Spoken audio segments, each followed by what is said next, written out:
Hello friends, कैसे हो आप लोग। उम्मीद करता हूँ सब अच्छे होंगे, घर पे होंगे, सुरक्षित होंगे।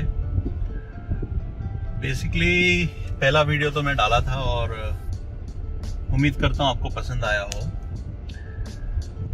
आज बस यूं ही निकला हूँ, साइट विजिट करने जा रहा हूँ, कुछ इंटीरियर फ्लैट्स के भी, और साथ ही साथ में अब मेरा जो प्रोजेक्ट चल रहा है लोटस स्मार्ट सिटी, मैं सोचा चलो आज वो भी विजिट कर लेता हूँ। क्या है क्या नहीं है, लेबर किस हालत में है और क्या चल रहा है, वो भी एक बार जाके जरा देख लिया जाए। दोस्तों, लास्ट टाइम मैंने आपसे कुछ शेयर किया था ओपिनियन मेरा, और आपका भी ओपिनियन मांगा था कि रियल स्टेट किस हिसाब से ग्रो हुआ है 1.5 सालों में, या क्या चैलेंजेस फेस किए हैं, लोन का रेट ऑफ इंटरेस्ट क्या है, बैंक कैसे बेनिफिट्स दे रही है, और साथ ही साथ में मैंने जीरो इन्वेस्टमेंट में अपनी कंस्ट्रक्शन कंपनी कैसे खड़ी की, या मेरी सारी कंपनियां जीरो इन्वेस्टमेंट में कैसे खड़ा किया। तो मैं उम्मीद करता हूं आपको पसंद तो आया होगा।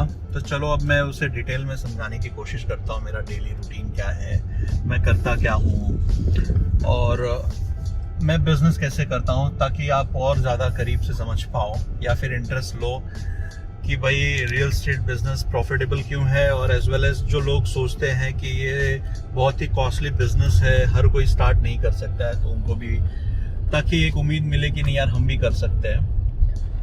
फ्रेंड्स, मैंने जब ये बिजनेस स्टार्ट किया था तो स्टार्टिंग में बहुत लोगों ने बोला था कि ये गलत ट्रैक में जा रहा हूँ, मुझे पढ़ाई करना चाहिए था और अच्छे से, और कोई अच्छा प्रोफेशन चूज करना चाहिए था, बट मुझे बस बड़ा आदमी बहुत जल्दी बनना था, एंड मैंने बहुत कम टाइम में ये बिजनेस को स्टार्ट किया था।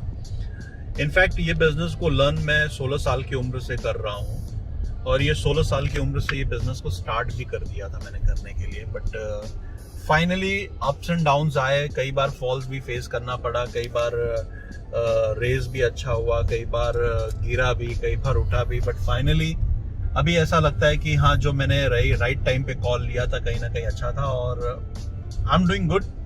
बेसिकली मेरे जो लास्ट मैंने कंपनी आपको बताए थे वो भी काफ़ी मेरे अच्छे चल रहे हैं, इनफैक्ट बिजनेस भी अच्छा चल रहा है, तो कुछ ऐसा इशू तो नहीं है फिलहाल। बट लॉकडाउन में थोड़े चैलेंजेस, टफ फाइट्स हैं, थोड़े चैलेंजेस भी हैं, बट फेसिंग इट। और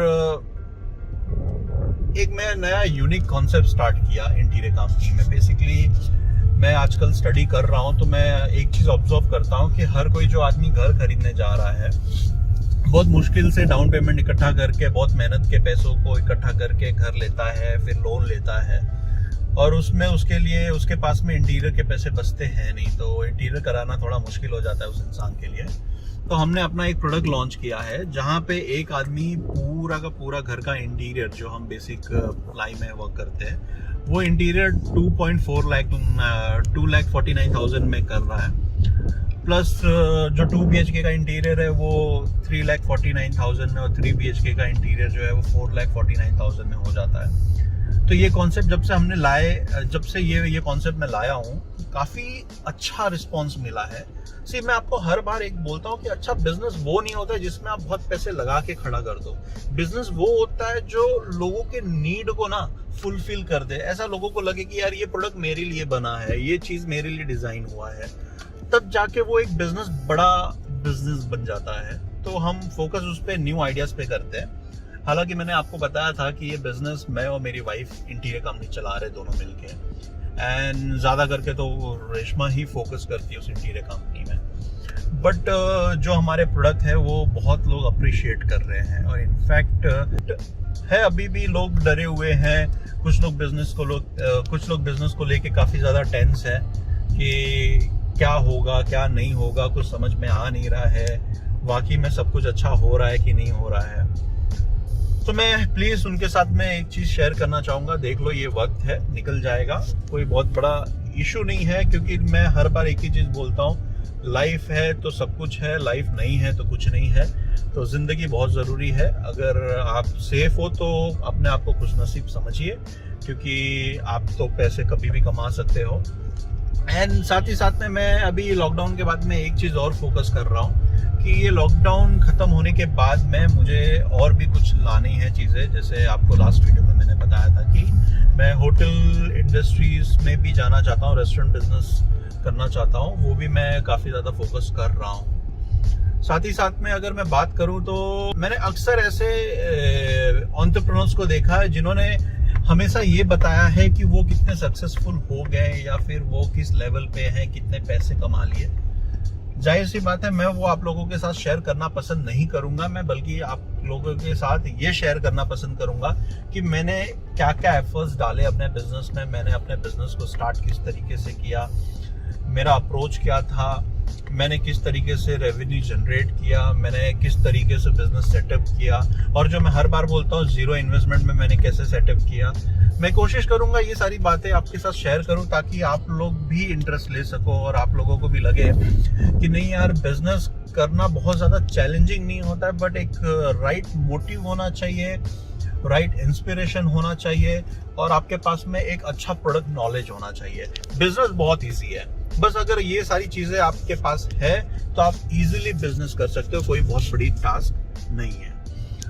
तो मेरा रियल एस्टेट का जर्नी कुछ इस तरीके से स्टार्ट हुआ था कि मैं अपने एक फ्रेंड के डैड को हमेशा देखता था जो कि अच्छा बिजनेस कर रहे थे, रियल एस्टेट में अच्छा पैसा कमा रहे थे, तो मुझे ऐसा लगता था यार मुझे इनकी तरह बनना है और उनको देख देख के इंस्पायर होता था। फाइनली जब मैं थोड़ा सा बड़ा हुआ, 16 का हुआ, तो मुझे ऐसा लगा कि नहीं यार, मुझे रियल एस्टेट का ही बिजनेस करना चाहिए। और हालांकि वो बहुत कम एज था, बट फिर भी मैंने कॉल लिया और फैमिली से भी थोड़ा सपोर्ट मिला एंड फिर मेरा रियल एस्टेट का बिजनेस स्टार्ट हुआ एज अ ब्रोकर। मैं फ्लैट बेचना स्टार्ट किया और फिर 2010 के आसपास से थोड़ा सा चैलेंजेस लाइफ में आई, जो 2016 जब मैं 16 इयर्स का था, मैंने जैसे आपको बताया, और वो चैलेंजेस को मैं फेस करता गया, धीरे धीरे एक्सपीरियंस भी अच्छा होता गया।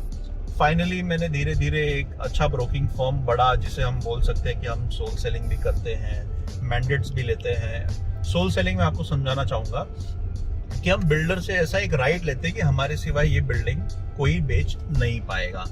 तो वो एक सोल सेलिंग होता है जहाँ पे आप दोनों जन एक बॉन्ड पे साइन करते हो, बिल्डर और मार्केटिंग एजेंसी या फिर सोल सेलिंग एजेंसी, कि ये एक्सक्लूसिव हम ही बेचेंगे। और अगर मैं बात करूं मैंडेट की, अगर हम मैंडेट ले रहे हैं तो वो मैंडेट भी इस तरीके से लेते हैं जैसे कि उसमें मार्केटिंग का भी खर्चा हम ही करते हैं, स्टाफ भी हमारे रहते हैं, ऑन साइट पे प्रमोशंस भी हम ही करते हैं, यानी कि सेल्स के रिलेटेड जो भी खर्चे हैं वो सारे हम करते हैं। इसको सोल सेलिंग बेसिकली बोलते हैं। मैंडेट्स भी हम लेना स्टार्ट किए। फिर धीरे धीरे इस तरीके से हमने अपने इस मार्केटिंग फर्म को काफ़ी ज़्यादा ग्रो किया। आज के टाइम पे हमारे पास में ऑलमोस्ट नहीं कुछ तो 25 प्रोजेक्ट हैं और 25 प्रोजेक्ट का हम मार्केटिंग कर रहे हैं। रही बात मेरी कंस्ट्रक्शन कंपनी की, तो मेरी कंस्ट्रक्शन कंपनी इस वक्त एक टाउनशिप बना रहा है जिसमें 11 बिल्डिंग और 24 बंगलो हैं। काफ़ी अच्छा वो भी कर रहा है। इनफैक्ट हमने फ्लैट इस बजट में लॉन्च किया है जो एक बेसिक नीड था लोगों का। हमने 1 आर के 7 लाख में लॉन्च किया, हमने 1 BHK 10 लाख में लॉन्च किया और हमारा 2 BHK लगभग 16 लाख के आसपास है। अगर आप देखो ये प्राइस रेंज जो हर कोई एफोर्ड कर सकता है, तो वो बहुत एक काफ़ी बोलते हैं ना, लोगों के लिए एक ऐसा हो जाता है कि यार एक अच्छा प्रोडक्ट हमने लॉन्च कर दिया जो हर किसी के पॉकेट साइज से फिट होता है। हर आदमी एज अ फर्स्ट होम भी उसे ले रहा है, एज वेल एज एक इन्वेस्टमेंट ऑप्शन भी ले रहा है कि यार चलो कहीं और पैसा डालने से अच्छा हम इस प्रॉपर्टी में डाल ले, कम से कम हमारी एक एक्स्ट्रा प्रॉपर्टी बन जाएगी। तो बेसिकली लोग इंटरेस्ट ले रहे हैं ऐसे सब प्रोडक्ट में, ऐसे ऐसे प्रॉपर्टी में इन्वेस्ट करने के लिए। तो ये एक अच्छा मूव था, लोगों ने मुझे बोला कि ये इसकी ज़रूरत थी। आई गेस कुछ कोई रोक रहा है, मेरे फ्रेंड ही है, गलत मत समझना, हमने कोई ट्रैफिक वगैरह वायलेट नहीं किया है। तो मैं गाड़ी स्टॉप कर रहा हूँ। तो ये जो रियल एस्टेट का मैं आपको बताया मेरे प्रोजेक्ट के बारे में, ये तो रिसेंटली अगर मैं बात करूँ तो चालू किया हूँ, काफ़ी अच्छा रिस्पांस आया है। इनफैक्ट अच्छा सेल्स भी है वहाँ पे।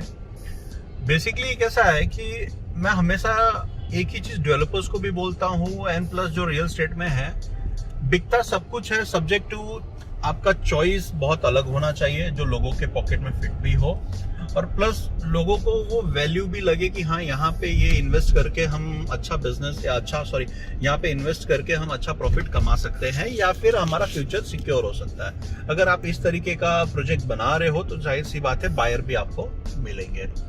आज थोड़ा सा गले में दर्द है क्योंकि बिजनेस मीटिंग था, काफ़ी वक्त तक चला और काफ़ी बोला हूँ, तो शायद से मेरी आवाज़ बहुत अच्छी नहीं होगी, बट उम्मीद करता हूँ आप तक जितनी भी पहुँच रही होगी अच्छी तरीके से पहुँच रही होगी। और क्या बताऊँ, ये बिजनेस तो मैंने आपको लगभग बता ही दिया हूँ, और इंटीरियर बिजनेस के बारे में भी आपको बताया कि इंटीरियर तो राइट नाउ बहुत अच्छा एक मेरा जा रहा है, बहुत ज़्यादा इशू तो है नहीं, बट ठीक है, मार्केट के हिसाब से अगर मैं बात करूँ तो काफ़ी अच्छा हम कर रहे हैं। लॉकडाउन में मैंने उम्मीद नहीं किया था कि मेरी इंटीरियर बिजनेस इस तरीके से अच्छा सेटअप हो जाएगा, अच्छे से चलेगा।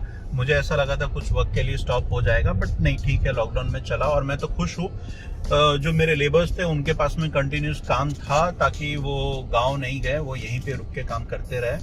और आज के टाइम पे कहीं ना कहीं हमारे इंटीरियर कंपनी में 80 लेबर्स हैं जो काम कर रहे हैं, तो मुझे खुशी होती कभी कभी कि उनका भी पेट चल रहा है हमारे भरोसे, या फिर अगर मैं बात करूँ तो उनके भरोसे हमारी कंपनी चल रही है। ये गिव एंड टेक रिलेशन है। लोग जो सोचते हैं कि हम लेबर्स को देख रहे, संभाल रहे, गलत बात है। भैया, लेबर्स को आप नहीं संभाल रहे होते हो, लेबर्स आपको भी संभाल रहे होते हो उसी वक्त, क्योंकि अगर वो नहीं होंगे तो शायद से आपकी कंपनी भी नहीं चलेगी। तो मेरा एक सिंपल मैसेज है आपके लिए कि कभी भी आप ये गलत फहमी मत पालो कि आप किसी का घर चला रहे हो, या फिर आप कभी भी ये गलत फहमी मत पालने की कोशिश करो कि आप हो इसके लिए लोग खुश हैं या फिर लोगों का घर चल रहा है। अगर वो आपके लिए काम नहीं कर रहे होंगे तो शायद से आपका भी घर चलना बंद हो जाएगा। तो कभी भी आप उतनी रिस्पेक्ट अपने लेबर्स की भी करो जितनी आप एक अच्छे बिजनेसमैन की करते हो, क्योंकि बिजनेसमैन से तो आप इंस्पायर होते हो या अपने दोस्तों से मिलते हो, आप उनको अपने लेवल का समझते हो, बट अगर आपके लाइफ में जो सबसे मेजर रोल निभाते हैं वो हैं आपके लोग जो आपके लिए काम करते हैं। आप उनको उसी चीज का पे कर रहे हो जो वो वर्क कर रहे हैं। अगर वो खुश है तो आपकी कंपनी हमेशा ग्रो होती है, और मेरे लाइफ का हमेशा यही फंडा रहा है कि जो मेरे साथ जुड़े वो हमेशा प्रॉब्लम फ्री हो, अपनी लाइफ में खुश रहे, और अगर मैं बिजनेस ग्रो करूं तो वो हमेशा मेरे साथ में रहे। और बाकी बिजनेस पर्सन का या फिर एक एंटरप्रेन्योर का सबसे बेस्ट अगर मैं बात करूं तो बेस्ट एंटरप्रेन्योर, बेस्ट बिजनेसमैन वही होता है जो हमेशा कुछ क्रिएटिव सोचे, कुछ नए आइडियाज के बारे में सोचे, कुछ नई चीजें लाए। हमेशा हम वही करने की कोशिश करते हैं। जैसे मैंने इंटीरियर में कुछ एक नया प्रोडक्ट लॉन्च किया, मैंने आपको बताया, और कुछ और भी साथ में प्लान कर रहे हैं जो शायद से मैं आपसे अगले वीडियो में शेयर करूंगा। और मैं हर वक्त आपके साथ शेयर करने की कोशिश करूंगा हम अपने बिजनेस को कैसे एक्सपांड किए, और मैं अपने तीनों बिजनेस को कैसे संभाल रहा हूँ, और जो चौथा बिजनेस प्लान कर रहा हूँ उसको मैं किस तरीके से करूंगा जीरो इन्वेस्टमेंट के साथ में। वो सब देखने के लिए आप बने रहिए मेरे साथ में। उम्मीद करता हूँ आज का वीडियो पसंद आया होगा आपको। तो अगर पसंद आया हो तो प्लीज इसे शेयर करो, सब्सक्राइब करो, लाइक करो और कमेंट करो आपको ये वीडियो कैसा लगा। अगर आप उम्मीद करते हो कि मैं नया वीडियो बनाऊं किसी टॉपिक पे तो प्लीज कमेंट करके मुझे बताओ।